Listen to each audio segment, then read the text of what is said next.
So this is the problem statement. The load impedance is 73 minus J80 ohms. So here I have written it in admittance form, hence YL instead of ZL. And it is required to be matched to a 50 ohm cable. So this is a 50 ohm cable.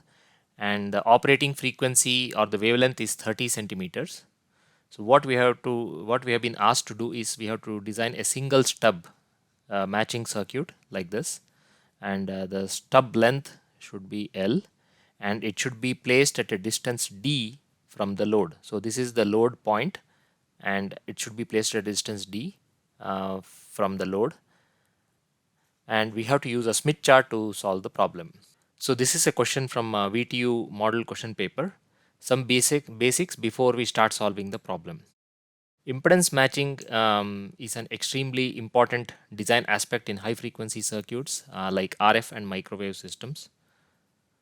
Without having matched impedance across the system, power is lost in the system and hence efficiency suffers, and also there are other issues like degraded SNR.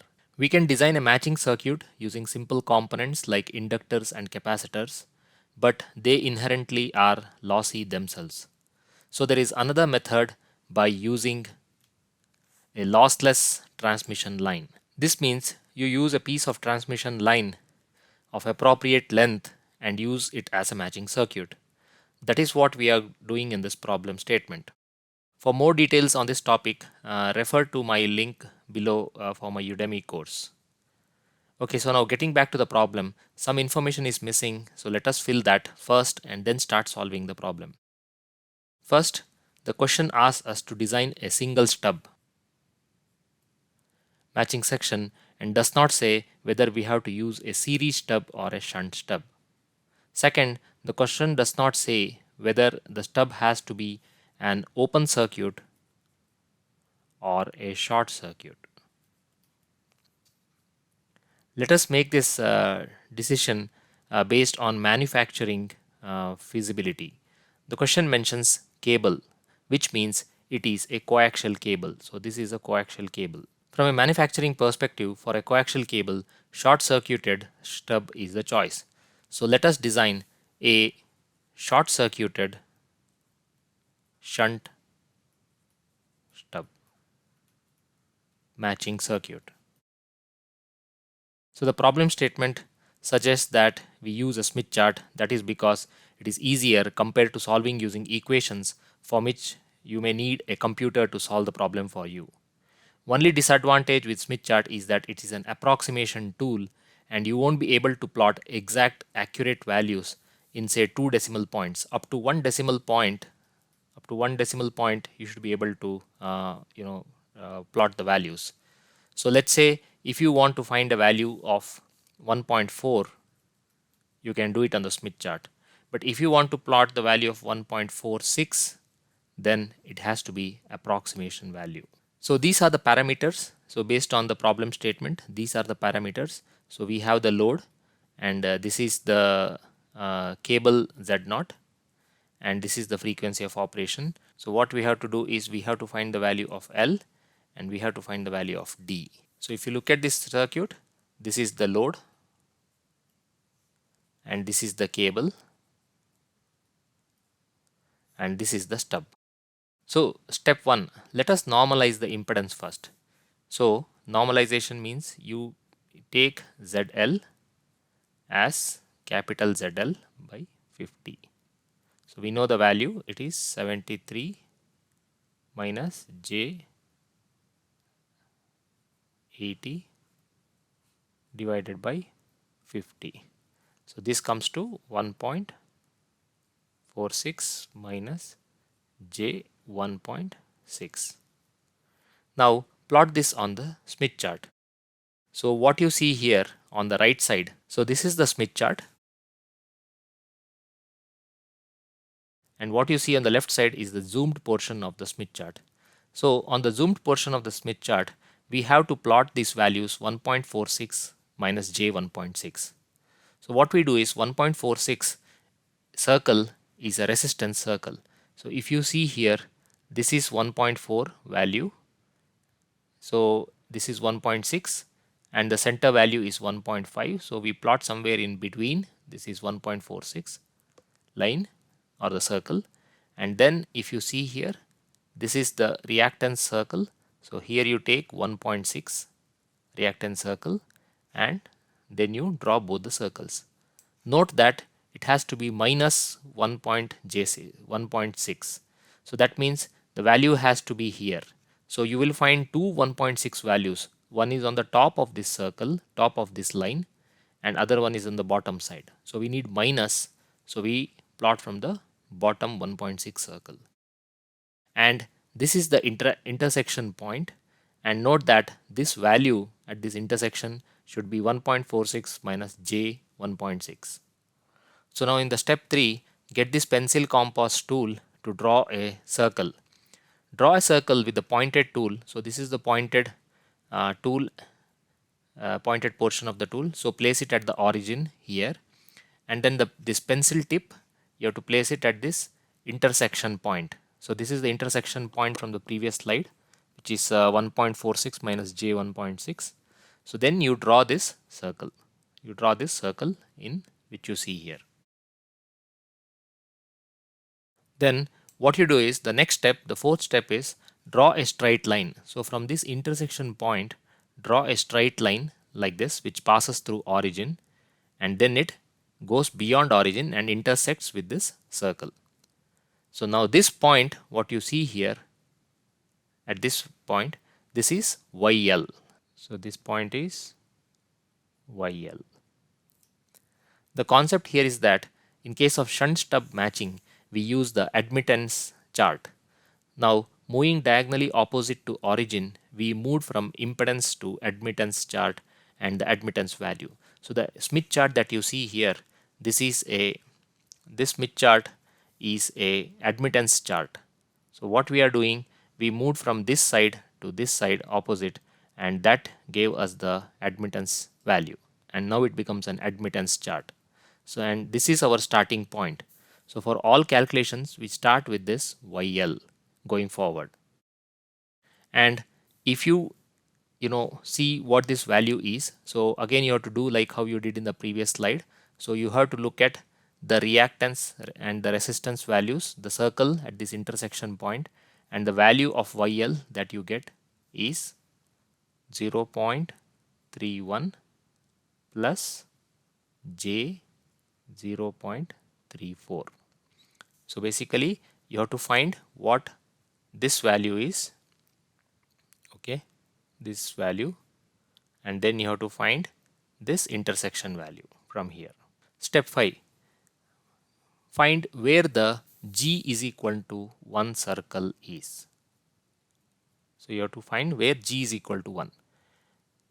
But let us understand what is G is equal to 1 circle and why we need to find that circle. So we have some basic equations like Z is equal to R plus JX, and we know that Y is equal to G plus JB. This is the impedance equation. This is the admittance equation. So we know both these equations. So G is equal to 1 implies G is equal to Y naught. This is because we know that Smith chart is a normalized tool. So if you remember from the first slide, we did normalization where we divided Z by Z naught. So similarly, in the case of admittance, what we do is we divide Y by Y naught. So what this means is Y by Y naught means we are having this Y is equal to G plus JB, which we divide by Y naught, and this gives us Y is equal to G plus JB, and G is equal to 1 implies Y is equal to Y naught. So what you do is, so when admittance is Y naught, and if you divide by Y naught, we get G is equal to 1 circle. So G is equal to 1 circle implies that the circle passes through origin. So which is the circle? So that is this circle. So if you see here, this is the G is equal to 1 circle. So you may zoom in on your Smith chart and you will notice it. Find where this G is equal to 1 circle intersects the brown circle. So we have drawn this brown circle from the previous slide. So we have to see where this G is equal to 1 circle intersects. Obviously, G is equal to 1 circle crosses at 2 points on the brown circle. So it intersects at this point and it intersects at this point, right? This is the circle. G is equal to 1 circle and it intersects at 2 points on the brown circle. So now let us find B values. Okay, so what we have to find is, now we have to find in the equation y is equal to G plus JB. We know that G is equal to 1. We have to find what is the B value. As I said before, YL is the reference point. So this is our reference point. So start with YL, move over the brown circle and you will hit the first dot. So you start from here and move over here and you hit the first dot. So this is the first red dot, okay, the first intersection point. Again you start from this point and keep moving till you hit the second red dot. Note that both B values in the equation y is equal to G plus JB.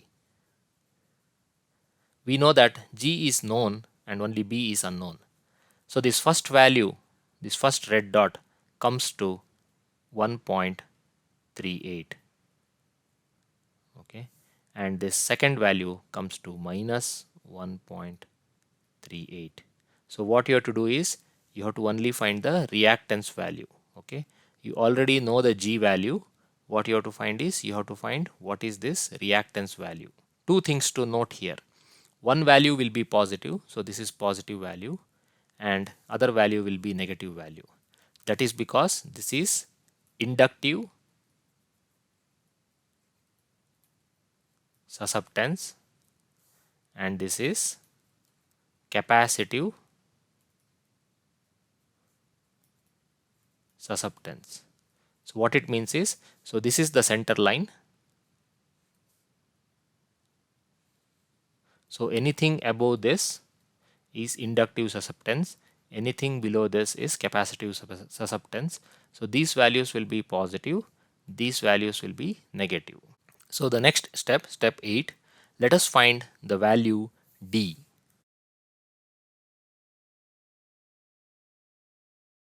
This is one of the two parameters that we had to find from our original question. Start with finding D1. Now we have 2 points from previous slides. So we know YL. So we know this point YL. And we know this, the first red dot from the previous slide. Let us call this as the point which corresponds to D1. Now draw a straight line from origin passing through this point. So what you do is, this is the origin. So you have to draw, this is the origin. So you have to draw two straight lines. So one line goes like this, passes through this blue dot YL and it goes like this. Second line, you start from origin, passes through this red dot and it goes like this on the Smith chart. So you have to note down values on the outer scale. So this is the outer scale. So if you see here, there is something written as wavelength towards generator. Okay, see this. So you have to note down the values from here. So this comes to 0.052 and this comes to 0.172 here, this intersection point.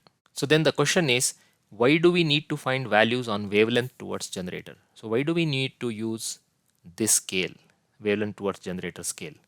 So for that, you have to see this picture, right? See this circuit diagram that we have. So if you see here, we know that this is the load YL, okay, and we have to find this distance D. Okay, so that is the distance at which the stub is placed from the load. So what you do is, you start from the load and you move towards the signal source. So obviously somewhere here there is a signal source, okay, it is also called as a signal generator. So what you do is, you have to find the distance from the load towards the generator. So that's why we are using this scale where it says wavelengths towards the generator. So the values we get here, so we know that this value is 0.052, this value is 0.172.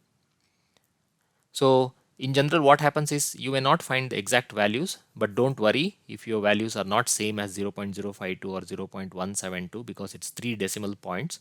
And like how I told before, Smith chart is an approximation tool, so the values may be slightly off in your calculation. So next, why do we call this as wavelengths from generator? Okay, here if you see, it is called as wavelengths from generator. That is because Smith chart is a normalization tool, like how I told before, which means irrespective of the frequency or the impedance values in the actual circuit, Smith chart doesn't really care about what is the frequency and what is the impedance. So you normalize and you keep solving the problem, and only in the last step you use the actual frequency and the actual impedance value. So till that it is all normalized. So what we do is, now we have to find the distance. Okay, we have to find the distance. So this is the distance from this point to this point. Okay, this point is our D value, and we'll call it as D1. And how do we do that? We know that wavelengths from generator starts from here. So you see this value, this is 0, wavelengths from generator. Okay, it goes from 0 all the way up to 0.172. This is the first value.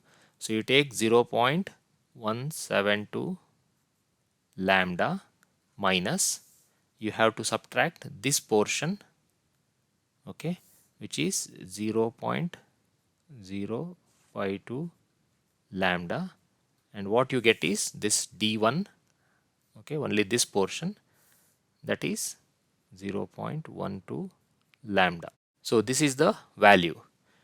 Based on the frequency that you're working, later you need to calculate, based on the frequency. In the problem statement we already know what is the lambda, so then you substitute with the lambda, you will get the actual length of D1. So next is the step 9. So we are not done yet, we have to find D2.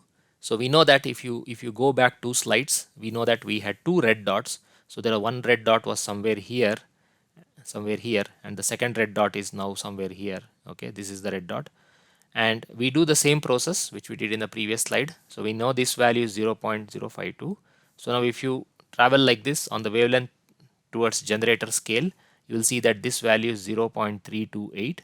So like before, we do the subtraction. So we do 0.328 lambda minus 0.052 lambda. What we get is 0.276 lambda. Okay, so this value is D2, that is this value.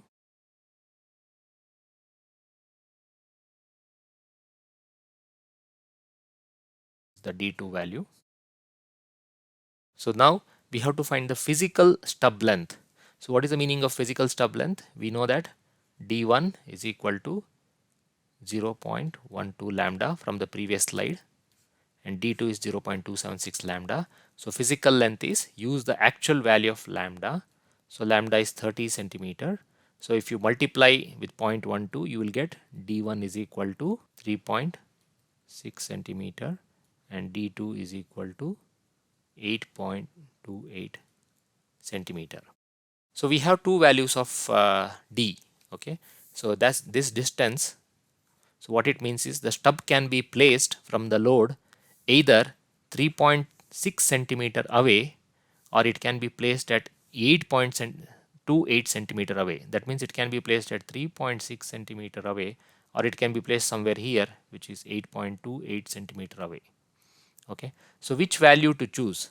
So it does not mean that we always choose the smallest value. Okay, it does not mean we always choose the smallest value. We may also choose the the higher value based on the transmission line design limitations. But in this case, let us choose the smaller value, which is D1 is equal to 3.6 centimeter. Thus we have completed finding the first parameter, which is the distance D. Next we have to find the length L. Now we have to find the length L. We now know that the stub is placed 3.6 centimeter away from load and towards the generator. But we don't know yet how long is the stub which is given by the length L. we know this intersection point. So from the previous discussion, we know that it is 1 plus j 1.38. If you are confused and if you kind of lost track in this presentation, please go back few minutes in this video and recall that we already know both these values YL and this red dot. Note something here. We have to find the length of the stub which is short circuited at the end. So that means we have to find the length L, and we know that the length, the stub is short circuited. This implies we move from a short circuit point on the Smith chart to some destination and find out length like how we did before to find D. What it means is you find a short circuit point on the Smith chart and then move towards some destination, okay, some load condition such that the length L can be found out. So how do we do that? So what we did in the case of D, if you remember, we started from load and we moved towards generator. Now we need to find a short circuit point and then move towards the generator. So first look at the matched condition circuit. So what happens is you can see that the matched condition stub should have an admittance of Y0. Okay, so if you see here, I have written here as Y0, Y0, Y0. What it means is we want the stub to also have an admittance of Y0 such that it can match the coaxial line and it can match the load. So everything should be Y0 such a way that it results in a matched condition. And we know that without matched condition there will be power loss. But if you see in the current solution, the admittance is 1 plus J38. But if you see here, the value is 1 plus J 1.38. Okay, so what does this mean is we don't want this J 1.38. We want only 1. So this means that Y is equal to G plus JB. We don't want this, we want only G, and G as we know is 1, which means Y is equal to Y0. Okay, we want this condition such that all the 3 elements here will be Y0. Thus our goal now is to cancel this J 1.38 value. But what you do is start from a short circuit point. So where is the short circuit point on the Smith chart? So that is represented by this green dot shown here. So remember that short circuit implies Z is equal to 0 or Y is equal to infinity. Also note that we are dealing with admittances on the Smith chart. So I have mentioned here this is an admittance chart, and thus the short circuit point is this green dot here. So for easy viewing, what I have done is I have rotated the Smith chart. I have rotated it both horizontally and vertically, which means now the bottom portion of the Smith chart, which was negative values, is now on the top portion. So see here. So see here, the green dot is here, okay, compared to the previous slide, and whatever was on the bottom, so this was the Smith chart, right? All these were negative values, all these were positive values. So I have rotated it. Now we have on the top negative values. So this you can see here by looking at this brown circle. So if you zoom in, you will see here that it shows minus JB values. Okay, that means these are the negative values. Now here on this I have marked the J 1.38, that is this is minus J 1.38 point on this line. Okay, and this is the circle where it is short circuited. So how do you find this J 1.38? So you can see here this is 1.2. Okay, this is 1.6. So you go from here 1.2, 1.3, and this is 1.4. It is somewhere near to 1.4, which is 1.38. Now if you draw a line from here, from origin, okay, if you draw a line from origin passing through this point and then crossing this point, what you do is you find the value on the wavelengths towards generator scale. That is, you have to find this value. Don't forget that we have started from the short circuited point. So what we do is we find this value. So this value comes to 0.35. And wavelength towards generator is going like this in this direction. Okay. So now if you see here, this value is 0.25. And this is our starting point. This is our starting point. So what we do is we have to subtract 0.25 because we want only this much to be calculated. So what we do is we do 0.35 lambda minus 0.25 lambda is equal to 0.1 lambda. So we know what is the value of lambda. So it is 30 centimeters. So if you substitute here, you'll get physical length, that is the actual length of the transmission or of the stub, is 3 centimeter.